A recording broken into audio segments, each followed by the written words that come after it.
Hoje com uma grande personalidade, um grande amigo, um grande advogado, que vai trazer um tema que eu tenho certeza que para você é curioso, sim, porque às vezes a falta de conhecimento faz com que você esteja deixando dinheiro na mesa.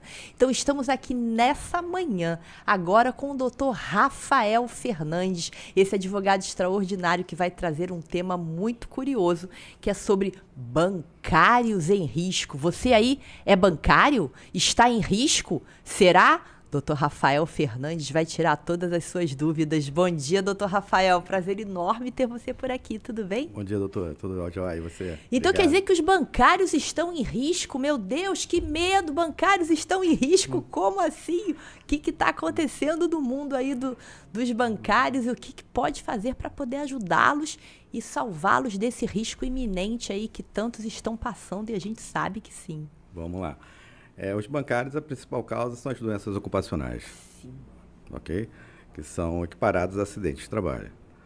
Então, o mundo dos bancários hoje vive uma epidemia, não só hoje, 10 anos, 15 anos atrás para cá, de LER, DORT, lesão por esforço repetitivo, síndrome de burnout, depressão, ansiedade. Isso é algo hoje comum dentro da carreira dos bancários. E até quando você fala que isso é comum mesmo, né? Porque eu tenho amigos realmente bancários e são pessoas extremamente nervosas, ansiosas, irritadas exatamente por isso, porque tem que bater meta. Na minha concepção, para mim, o grande maior problema do bancário era o LER, né? Aquela lesão de esforço repetitivo, de você ter que estar digitando toda hora. Mas não, né? Isso talvez seja o menor dos problemas do bancário, né? Eu acho que a lesão por esforço repetitivo ainda é um carro-chefe, infelizmente, das doenças ocupacionais.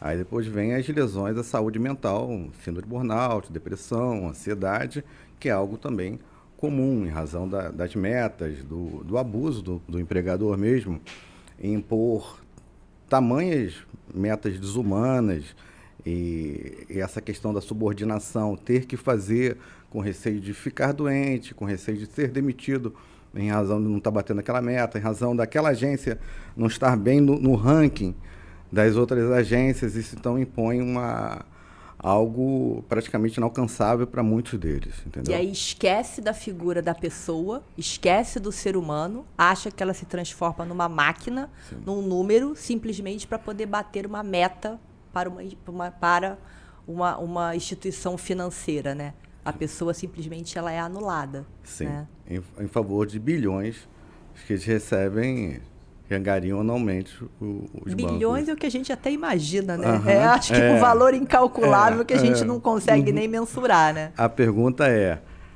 quanto vale a saúde? Quanto vale o meu trabalho? Quanto vale o seu trabalho? Quanto vale o trabalho do bancário? O que isso significa na sua vida, na minha vida, na vida do bancário? O que significa você ter uma lesão definitiva no ombro? Você não conseguir mais desenvolver seu trabalho como você desenvolvia? O que significa você ficar depressivo, ansioso, ter uma síndrome de esgotamento na vida do bancário?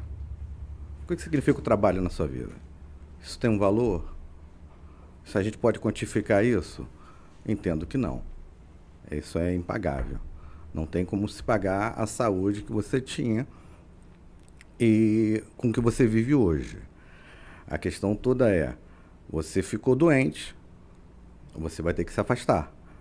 Você vai ter que se afastar e quando você se afastar, tiver alta, você vai ter que retornar ao trabalho. Será que esse trabalho está adequado para mim? Será que esse trabalho está adequado para o bancário? Será que eles vão respeitar os limites de readaptação necessária para aquele trabalhador que acabou de voltar do acidente de trabalho? Isso acontece hoje? Não acontece? Qual o caminho que o bancário deve fazer? Quais são os seus caminhos desde o início? Como deve se proteger? Como deve se criar um histórico? É dever do empregador emitir CAT? Essas questões todas têm que ser postas na mesa, para que se busque realmente um caminho para que eles não fiquem incapacitados definitivamente. E se houver incapacidade, que ela seja o mínimo possível, que já para mim Como teve uma matéria que eu vi um dia desse, perguntando para uma colaboradora de uma empresa falando que naquela empresa tinham havido 35 acidentes de trabalho naquele ano.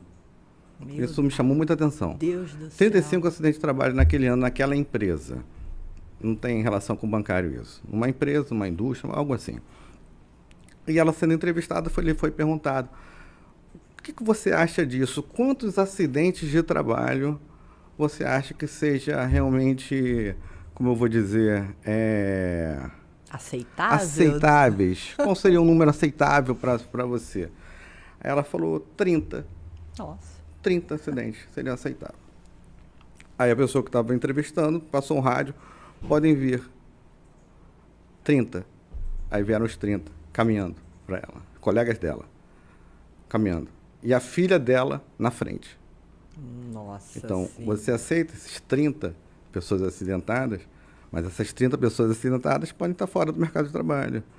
Podem estar doentes, definitivamente. Aí ela começou a chorar: não. Esse número não é aceitável. Acidente de trabalho não pode ser aceitável. É isso. Nenhum número ele é aceitável. Porque só sabe a dor do acidente de trabalho quem sofreu, quem passa.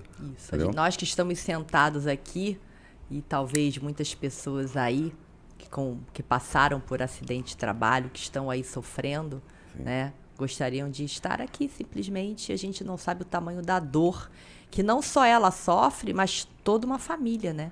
Porque, Sim. na verdade, é uma família inteira que sofre em prol de uma pessoa, né? Sim, com certeza. Muitas das vezes, nós estamos falando de uma vítima de acidente de trabalho, é o provedor da família. Isso. Ele é o provedor.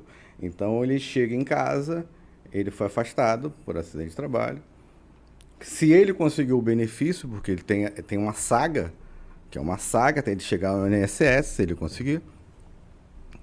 Porque muitos são despreparados para chegar até lá. A maioria das empresas omitem como eles devem conseguir realmente chegar até lá. E, na verdade, não é só aquela vítima, assim, não é só o João, não é só o Pedro, não é só a Maria que ela está acidentada. Na verdade, acidentou a família toda. Isso. Porque a esposa, o marido, o companheiro, a companheira, o filho, em acidentes mais graves, que dependem de terceiros, você não acaba com a vida somente daquela pessoa, você acaba com a vida da família. Entendeu? E ainda vem a questão de desemprego. Do INSS dar uma alta precoce. A pessoa tentar voltar. Eu tenho alguns casos desse no escritório, do limbo, né, que a gente chama. É o limbo jurídico, né? O limbo. Então, a pessoa não sabe onde está. Eu não estou no trabalho porque eu não sirvo para trabalhar. O INSS diz que eu estou bom. Então, e aí? O que eu faço? Quem paga minhas contas, né? Justamente. Aí, dentro de casa, não se consegue mais fazer uma compra, não consegue pagar um colégio de um filho. Então, a repercussão é gigantesca. Ela vai muito além da só lesão no trabalhador. E aí, doutor Rafael, chega uma pessoa, um bancário, né? A gente está aqui falando sobre essa questão realmente dos bancários em risco, mas podendo falar de qualquer outro tipo de empregado, chega no seu escritório. Como é que começa esse atendimento? Como é que é esse acolhimento? O que o senhor consegue proporcionar, não só para esse trabalhador e para toda a família dele? Como é que conduz esse caos que ele está vivendo e apresenta para o colega? Tá. Na verdade, tem que ter muita psicologia, né? Porque você tem que sentir a dor de quem está ali com você. Entendeu? Para você poder ajudar realmente. Eu infelizmente ou felizmente, não sei, eu não consigo afastar meu sentimento, minha parte emocional da parte do trabalho. Eu me sensibilizo de fato com essas pessoas. Quem me conhece, advogados humanizados. Quem me conhece há mais de 25 anos, ou 20, 15, 10 anos, sabe que eu sou assim. Se me ligar 10 horas da noite, 9h30 da noite, uma necessidade, precisando, eu atendo todo mundo. Entendeu? Na verdade, quando a pessoa chega doente no nosso escritório, eu vou fazer todo um estudo clínico dela, toda uma triagem. Eu faço o estudo dela, como tudo aconteceu, qual a sua função você está desempenhando. Nós estamos falando de bancário, eu sou caixa há 10 anos, 20 anos de trabalho no Banco X. Em tese, a pessoa ainda está trabalhando, ela lhe busca ainda fazendo ainda como CLT, ainda contratado pelo banco. Sim, normalmente ele me procura ainda, contratado, com um vínculo empregatício em vigor. Uhum. E ela vem que, olha, eu estou afastado pelo INSS ou estou tentando me afastar, eu quero saber o que eu devo fazer. Normalmente são essas questões que chegam para o escritório. E muitas das vezes chegam as pessoas sem histórico nenhum, clínico. Entendeu? A pessoa já tem lesão por esforço repetitivo e ela vem tentando durante anos, que isso não se deve fazer, diga-se de passagem, ela vem tentando durante anos com afastamento de 10 a 15 dias e suportando a dor. E volta ao trabalho. A maioria é por questões de lesões? A maioria por esforço repetitivo? A maioria é lesão por esforço repetitivo. Sim. Tem situações ou outras, até relacionadas a assalto, agência bancária, sequestro, pode acontecer também, por lesão à saúde mental, porque o bancário está exposto a assalto. Sim, gerente de banco, a gente Sim, inclusive o gerente me ligando e falando que, olha, eu estava na parte dos caixas, na parte externa dos caixas, teve um assalto e a gente fica refém, escondido atrás de uma pilastra. Claro. Porque os seguranças, os vigilantes fecham, blindam e não deixam passar. Então eles ficam atrás de uma pilastra e estou rezando para que aquilo ali ia acabar. Entendi. Mas voltando à questão do bancário, quando ele chega no escritório, ele chega dessa forma, aí a gente vem estudar toda a questão clínica dele, quanto tempo você tem de exames ou não, você tem afastamento ou você não tem. A maioria dos casos não tem afastamento por acidente de trabalho, pelo INSS. E quando tem o banco sequer emite a CAT, ele se omite em relação a isso, ele sabe que aquela lesão tem relação com o trabalho e ele não concede a CAT. Ele não emite a CAT. Então o bancário ele fica mais perdido ainda. Claro. Entendeu? Ele não sabe o que ele vai fazer. Então ele vai tentar, com pouco histórico que ele tem, buscar ajuda junto ao INSS. E aí chega lá, recebe serventuários, né? Lá da autarquia, que mal sabem também explicar alguma coisa. E concedem o B31 quando concedem. E aí o que seria o B31? O B31 é auxílio-doença sem relação com acidente de trabalho. É auxílio-doença comum, previdenciário. Ele não tem relação com acidente de trabalho. Esse benefício, não tendo relação com acidente de trabalho, ele tira diversos direitos protetivos daquele trabalhador. Então, aquele trabalhador não tem direito ao FGTS, ele não tem estabilidade quando do retorno ao trabalho, gerando uma tremenda insegurança. Aí o bancário quase pira, porque ele vai falar assim, o INSS me deu alta, eu não tenho estabilidade. Vou voltar. Vão me demitir. Entendi. Até mesmo porque quando eu retorno, o bancário, eu estou retornando ao trabalho, o meu empregador vai me colocar para fazer a mesma coisa que eu fazia. Ele não vai me readaptar.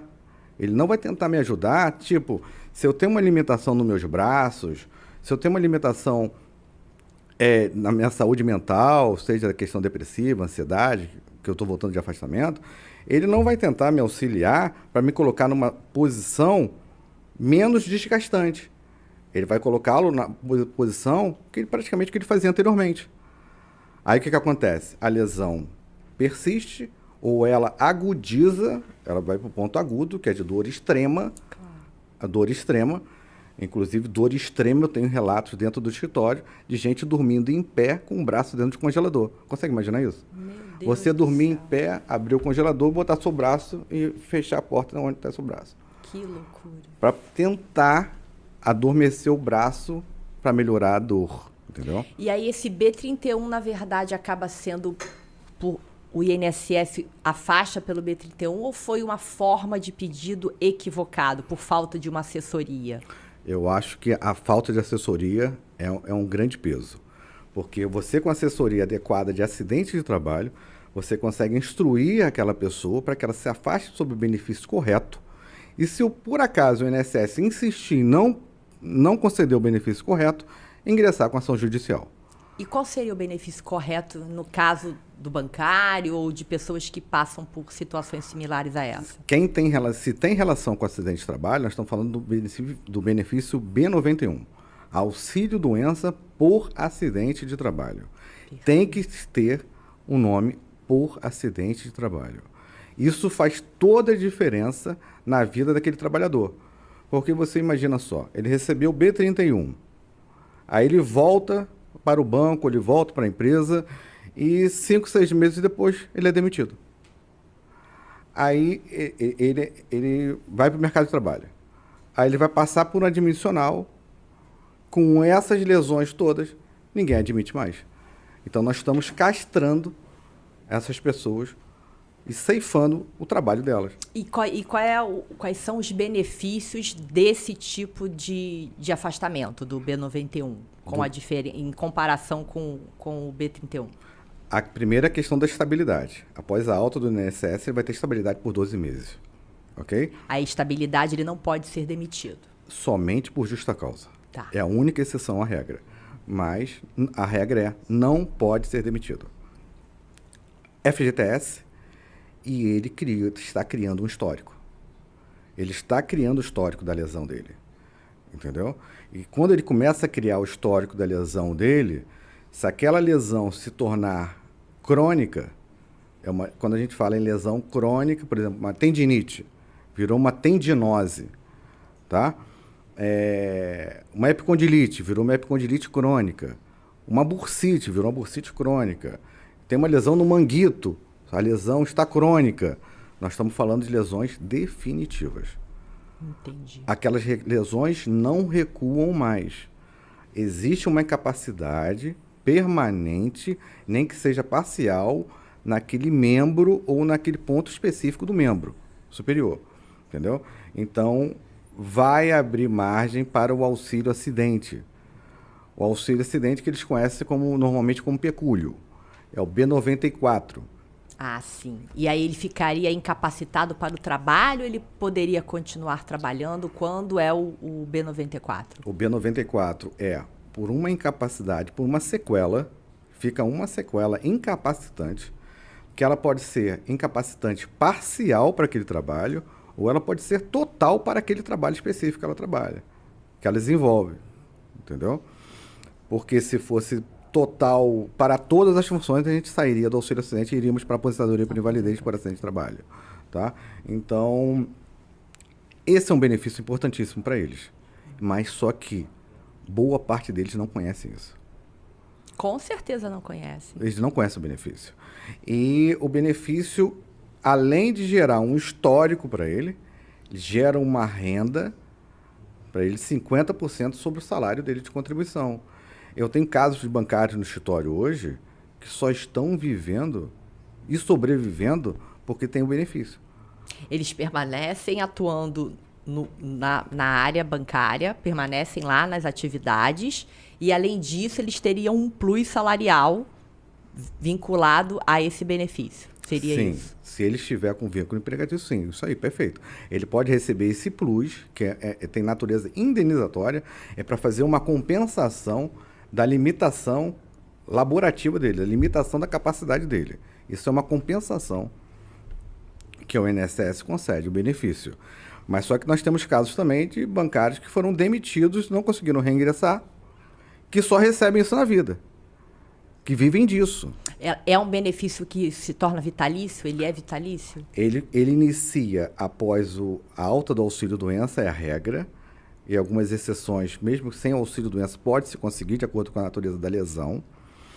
E ele não chega a ser vitalício, mas ele vai até a aposentadoria.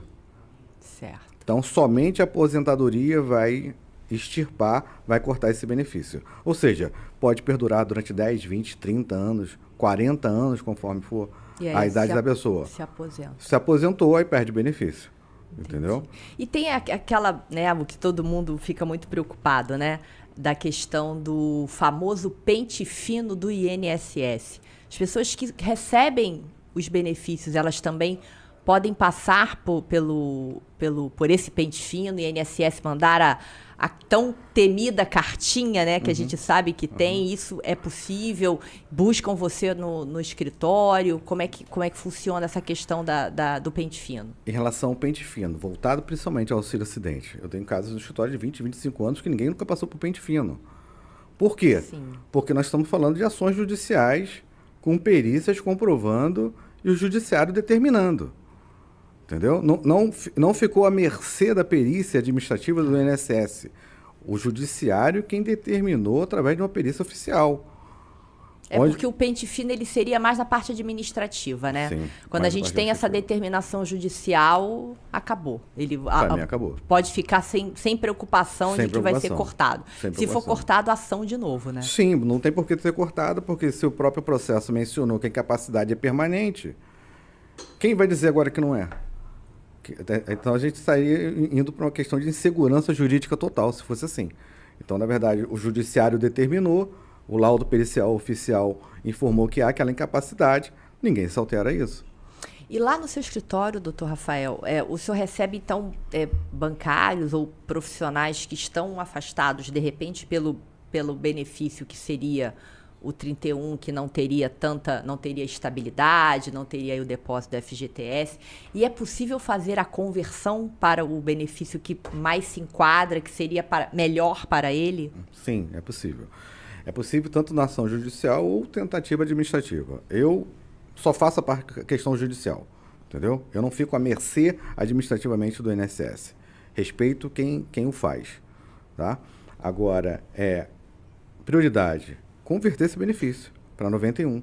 Porque nós estamos falando de muita gente aí com 20, 30 anos de trabalho. Ou seja, toda a expectativa de vida daquele funcionário, daquele bancário, foi junto ao banco. Ela viveu e respirou, deu seu sangue, seu suor para aquele banco. Então, a partir do momento que ela entra no 31, é porque ela está doente. E quando ela retornar, ela não vai conseguir fazer o que ela fazia mais. Isso é certo. Não tem como, um jogador de futebol que lesionou um joelho falar que ele vai voltar a ser como ele era antes da lesão. Isso não existe. A lesão vai tornar limitante o trabalho que ele exercia anteriormente, antes do afastamento. Então, é importante, sim, converter para 91, tá? E não ficar sentado em casa, sentir que você está na zona de conforto, porque eu estou recebendo benefício pelo INSS, mas o benefício está errado. Entendi. O benefício está errado. E isso é interessante quando o colega fala sobre a questão da zona de conforto, porque tá tudo bem, né? Tá lá todo dia, o numerário vai entrar e tá tudo certo, mas às vezes ele acaba esquecendo que o tempo vai passar, né? É aquela tríade que muitos se esquecem, né? Saúde, família e trabalho, né? Colocam muito trabalho, mas se você não focar na sua saúde, tudo que vai embaixo vai embora, né? Vai embora, o tripé é essencial. É fundamental que a saúde esteja em dia. Saúde para tudo. Saúde para você curtir sua família, saúde para você curtir o seu momento de lazer, que é importantíssimo. Viver o ócio, viver o momento de lazer é fundamental para todos nós, para todo trabalhador. Porque se você não tiver saúde mental, você não tem mais nada. E esse estresse, esse tipo de limitação incapacitante traz dor física. Não é dor, é muito subjetivismo, você está falando de questões subjetivas. Não, a dor é real, mas só sente quem está sentindo de fato a dor, quem se acidentou. Entendeu? Então, esse benefício do B94, a pessoa permaneceria no trabalho, teria esse adicional, não só especificamente para bancários, né? Porque a gente também ouve falar muito dos operadores de telemarketing, que também tem metas para bater, também tem a questão de lesão de esforço repetitivo, também se enquadraria para esses operadores de telemarketing também. Sim. Os operadores de telemarketing também têm jornada extenuante, pressão de meta, mobiliário inadequado, como os bancários também têm. Mobiliário inadequado, que também estão expostos à lesão por esforço repetitivo. Estão expostos a calo nas cordas vocais, lesão, se não me falha a memória, lesão anteroposterior nas cordas vocais. Nossa. Entendeu? Vão perdendo a voz com o tempo se não tiver técnica vocal. Então, eles estão expostos também, podem receber também o B94, o B91 em razão do acidente de trabalho. E são funções, de fato, incapacitantes. E altamente estressantes também, porque ele ouve reclamação o dia todo, tem um supervisor na linha batendo meta, ele tem uma fila de espera no aparelho dele, contanto, ele tem que atender o mais rápido possível. Então, ele se estressa, sua musculatura e seus tendões enrijecem, ele está mais exposto à lesão por esforço repetitivo. Tirando a questão do mobiliário inadequado. Entendi. Bom, você aí que está em casa, né? Você vê quantas minúcias que existe que você talvez ache que está aí recebendo o seu benefício previdenciário, que está numa nomenclatura completamente errada, completamente diversa, que está tirando direitos que você talvez nem saiba que tenha. Então, a oportunidade é agora. O Dr. Rafael Fernandes aqui conosco, ele está pronto para poder tirar todas as suas dúvidas, se porventura ainda existem. Então, entre em contato com o Dr. Rafael, vou deixar aí à disposição, Dr. Rafael, a câmera aí para que o senhor passe todos os seus contatos, porque é de grande valia todas essas informações que o senhor trouxe para nós aqui. Obrigado, doutor Flávio. Agora, o que eu quero dizer é o seguinte, se possível for. Sempre. Obrigado. É que tanto o auxílio acidente, ele pode ser acumulado, você pode receber, conforme a doutora falou, junto com o salário. Tá? Ela voltou a trabalhar, ela pode receber auxílio acidente junto, 50% do valor. E que muita gente não sabe é que, além do salário, do auxílio acidente, ela pode receber também pensão. É possível acumular, né? Então, nós podemos acumular o salário, o auxílio acidente e a pensão indenizatória por incapacidade. Maravilha. Tá? Então, isso eu acho que poucas pessoas sabem. O bancário, por exemplo, falar em pecúlio, falar em auxílio acidente, a maioria deles não sabe nem o que é. Entendeu? Mas o Dr. Rafael Fernandes... Nós estamos aqui para ajudar. Para ajudar o pessoal. Deixa seus contatos para nós. Sim, aí, que é de grande importância. Muito obrigado. Instagram, rafaelfernandes.advogado. Site, rafaelfernandesadvogado.com.br. E muito obrigado. Imagina, eu que agradeço muito e, na verdade, você que tem dúvidas, né, entre em contato realmente com o Dr. Rafael, porque ele pode transformar a sua vida financeira, lhe trazendo um pouco mais de segurança jurídica, de segurança para a sua família e voltando, né, aos 3 pilares que nós havíamos falado, né? Saúde, família e trabalho. E o mais importante, não inverta essa ordem. Então, muito obrigada aí pela sua participação nesse Dr. Vê-se Podcast. Gratidão por tantos compartilhamentos de tanto conhecimento. E a gente sabe que isso é só o começo.